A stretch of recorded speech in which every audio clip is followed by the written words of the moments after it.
सफ़र कुन किस्त नंबर 35। आप मुझे कुछ नहीं कहेंगे? इफ़रा ने जहांज़ेब की तरफ देखते हुए पूछा।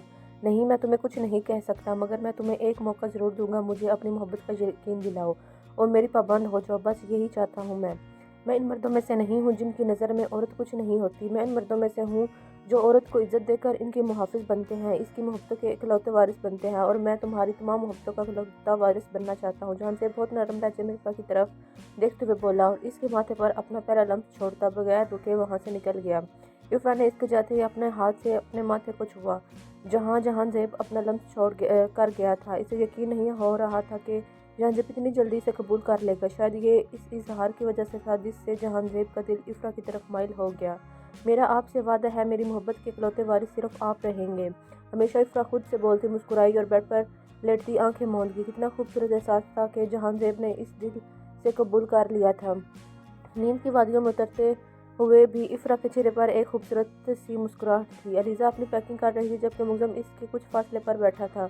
इसकी एक एक हरकत को बहुत गौर से देख रहा था क्योंकि अब तो इसे अलीज़ा को एक हफ्ते बाद ही देखना था। चले, अलीज़ा अपनी पैकिंग कंप्लीट करती मुग़ज़्ज़म की देखते हुए बोली, क्योंकि नीचे से उमर और सरदार साहब लेने आ चुके थे और अब इसका इंतज़ार कर रहे थे। इधर आओ। मुग़्ज़्ज़म ने हाथ के इशारे से अलीज़ा को अपने पास बुलाया तो वो बगैर घबराए मुग़्ज़्ज़म के पास चली गई, क्योंकि अब इसे मुग़्ज़्ज़म से बिल्कुल डर महसूस नहीं होता था। जी अलीज़ा मुग़्ज़्ज़म के करीब खड़ी होती हुई बोली तो मुग़्ज़्ज़म ने नरमी से इसका हाथ पकड़कर अपने करीब बिठाया और इसका गिर्द अपने बाजों का हिसार बांधा। मेरी शर्तें याद है ना तुम्हें? मुग़्ज़्ज़म अलीज़ा की तरफ देखते हुए बोला तो अलीज़ा ने हाँ में सारी लाया। तुम्हारी तमाम शॉपिंग हो चुकी है और अब तुम्हें किस चीज़ की ज़रूरत नहीं। अगर तुम्हें किस चीज़ की ज़रूरत पड़ती भी है तो तुम मुझे कॉल कर देना या अपने भाइयों में से किसी को बोल देना, मगर तुम खुद बाहर नहीं जाऊंगी किसी भी सूरत में। मुग़्ज़्ज़म अलीज़ा को नरमी से समझाते हुए बोला, मेरी बात हर हाल में तुम्हें माननी है और लापरवाही हरगिज़ नहीं करनी। मुग़्ज़्ज़म का लहजा अब कुछ संजीदा था। अलीज़ा ने फ़क्त हाँ में सर हिलाया तो मुग़्ज़्ज़म मुस्कुराया और इसके माथे पर मोहब्बत भरा बोसा दिया। अलीज़ा ने आंखें बंद कर शिद्दत से इसे महसूस किया था। चलो, अब सब नीचे इंतज़ार कर रहे होंगे। मुग़्ज़्ज़म इसके सर पर दुपट्टा सेट करते हुए बोला जबकि अलीज़ा मुस्कुरा दी। मैं दुनिया का पहला शौहर होऊंगा जिसकी बीवी दोबारा से रुखसत होगी। मुग़्ज़्ज़म अलीज़ा का हाथ पकड़कर खड़े होते हुए बोला, तो आप ज़बरदस्ती निकाह ना करते, फिर एक ही बार हो जाती। अलीज़ा मुग़्ज़्ज़म की तरफ देखते जताते हुए बोली, बेगम आप ये ताना मुझे कितने अरसे तक मारने का इरादा रखती है? मुग़्ज़्ज़म इसके कमर में हाथ डालते एक झटके से अपने करीब करते हुए बोला, मैंने ताना तो नहीं दिया आपको। अलीज़ा मुँह बनाते हुए बोली, बेबी तुम्हारी खातिर मैं दोबारा अपनी ही शादी करवा रहा हूँ ताकि तुम्हारे सारे दिल के अरमान पूरे हो जाए, मगर तुम ज़बरदस्ती के निकाह पर ही अटकी हुई हो। मुग़्ज़्ज़म इसके नाक से अपनी नाक मस करते हुए बोला, सब इंतज़ार कर रहे हैं नीचे। अलीज़ा ने मुग़्ज़्ज़म को याद दिलाया तो चले बेगम, लेकिन इस पहले मुग़्ज़्ज़म ने बोलते अपना गाल इसके आगे किया जबकि अलीज़ा ने दांतों तले अपने होंठ कुचले थे। मैं कैसे? बेगम भूलो नहीं, सब नीचे इंतज़ार कर रहे हैं, आप पहले आंखें बंद करें। अलीज़ा मुग़्ज़्ज़म की तरफ देखते हुए बोली तो मुग़्ज़्ज़म ने मुस्कुरा कर फौरी अपनी आंखें बंद की। अलीज़ा ने हिम्मत करते होंठ मुग़्ज़्ज़म के गाल पर रखे और तेज़ी से हटा लिए। मुग़्ज़्ज़म इसकी तेज़ी से पर मुस्कुराया और एक सेकंड की भी देर किए बगैर और वो इसके लबों को अपनी दस्तरस में ले चुका था जबकि अलीज़ा ने इसकी शर्ट को मुट्ठियों में जकड़ा था।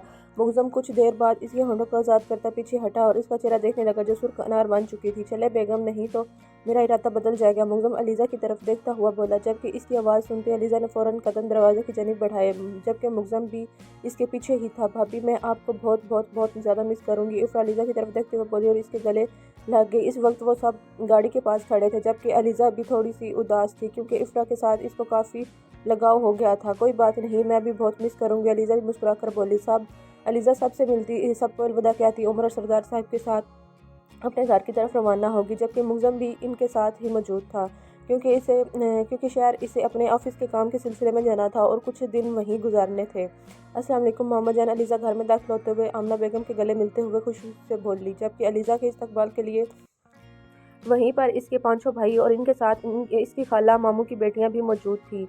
वो सब शादी अटेंड करने के लिए आई थी। सबसे मिलती अलीज़ा राबिया की तरफ बढ़ी जो इसकी खाला की बेटी थी। कैसी हो चुड़ैल? अलीज़ा इसके गले मिलते हुए बोली, मैं तो ठीक हूँ, मगर ये जो तुम छुपी रिस्तम निकली हो ना, अच्छा नहीं किया यार, कम से कम हमें तो बता देती। राबिया मुंह बनाती हुई बोली जबकि अलीज़ा इसकी शक्ल देखते ही क्या लगाकर हंसी। बस देख लो, तुम मुझसे बड़ी होकर कुछ नहीं कर सकी पर मैंने कर लिया। अलीज़ा अपना फर्जी कॉलर उठाते हुए बोली तो वहाँ मौजूद सब अफराद के कह के पूरे शाहवाल में गूंजे, अरे बस कर दो, बच्ची इतनी दूर से सफ़र करके आई है, इसे थोड़ा आराम करने दो। अलीज़ा की खाला सबकी तरफ देखते हुए बोली, हाँ बच्चे तुम कुछ देर आराम कर लो जाकर, मैं तुम्हारे रूम में खाना भिजवाती हूँ। अम्ना बेगम अलीज़ा की तरफ देखते हुए बोली तो अलीज़ा ने मुस्कुराकर हाँ में सर हिलाया और फ्रेश होने अपने कमरे में चली गई। मुग्ज़म यहाँ आने के बाद बहुत ज़्यादा मसरूफ़ हो गया था, जिसकी वजह से इसे वक्त ही नहीं मिला कि वो अलीज़ा से बात कर सके। इसे आज पूरे 2 दिन हो चुके थे अलीज़ा को बगैर देखे बगैर बात किए। कुछ सोचते हुए मुग्ज़म ने अपना लैपटॉप खोला और अलीज़ा के कमरे की फुटेज चलाई, जिसमें साफ नज़र आ रहा था कि अलीज़ा अपनी किताबों को इनकी जगह पर तरतीब से रख रही थी। मुग्ज़म ये देखते हुए मुस्कुराया कि वो मुग्ज़म के हुक्म की तकमील करते हुए इसी ही रूम में रह रही थी जिसमें मुग्ज़म ने बोला था। मुग्ज़म ने अलीज़ा को अपनी नज़रों के हिसार में रखते फ़ोन उठाया और अलीज़ा को कॉल मिलाई। फ़ोन पर होती बेल पर अलीज़ा ने किताबें वहीं पर रखी और फ़ोन की जानिब बढ़ी। फ़ोन पर जगमगाता नंबर देखकर अलीज़ा की धड़कनें तेज़ हुई थी। वो 2 दिन से कितना इंतज़ार किया था इसने मुग्ज़म की कॉल का, मगर इसकी कॉल नहीं आई थी। धड़कते दिल के साथ इसने कॉल अटेंड की और फ़ोन कान से लगाया। अस्सलाम वालेकुम। अलीज़ा ने हल्की सी आवाज़ में सलाम लिया। वालेकुम अस्सलाम, कैसी हो मेरी जान? मुग्ज़म मुस्कुराता हुआ बोला। आपको कोई फ़र्क पड़ता है? अलीज़ा खुशी से बोलती। बेड पर बैठी इसके शिकवे पर मुग्ज़म मुस्कुराया। सारे फ़र्क मुझे ही तो पड़ते हैं बेगम। खैर ये बताओ कैसी हो? मुग्ज़म नज़रें लैपटॉप पर जमाते हुए बोला। मैं ठीक हूँ, आप कैसे हैं? अलीज़ा अपनी उंगली बेडशीट के डिज़ाइन पर फेरते हुए बोली, जबकि मुग्ज़म इसकी एक एक हरकत को बहुत गौर से देख रहा था। तुम्हारे बगैर कैसा हो सकता हूँ? मुग्ज़म ने अलीज़ा से ही सवाल किया। मुझे क्या पता, आप मुझे बताकर तो नहीं रह रहे? अलीज़ा मुंह बसोरते हुए बोली, जबकि मुग्ज़म ने अपने लब दबाकर अपनी हंसी रोकी थी। अच्छा तो मेरी बीवी नाराज़ है मुझसे? मुग्ज़म लैपटॉप पर नजरें आती अलीज़ा की तस्वीर को हाथ से छूते हुए बोला। मैं क्यों नाराज़ होंगी आपसे? अलीज़ा ने फ़ौरन जवाब दिया। ये तो तुम ही जानती हो बेगम के क्यों नाराज़ हो अपने मासूम शौहर से। मुग्ज़म ने अलीज़ा के चेहरे को गौर से देखते हुए कहा, जो इसके मासूम शौहर कहने पर फ़ोन को सामने किए आंखें छोटी किए घूर रही थी, जैसे सामने मुग्ज़म हो फ़ोन नहीं। बेगम कहो तो मैं आ जाऊँ? सामने बैठकर घूर लेना। मुग्ज़म की आवाज़ सुनते अलीज़ा ने हड़बड़ाकर इधर उधर देखा। अगर आपने अब तक मेरे चैनल को सब्सक्राइब नहीं किया तो प्लीज़ मेरे चैनल को सब्सक्राइब करें, लाइक करें, शेयर करें और बेल आइकन को लाजमी दबाएं। और जो लोग मेरी वीडियो देखते हैं उनका बहुत शुक्रिया। Thank you. अल्लाह हाफिज़।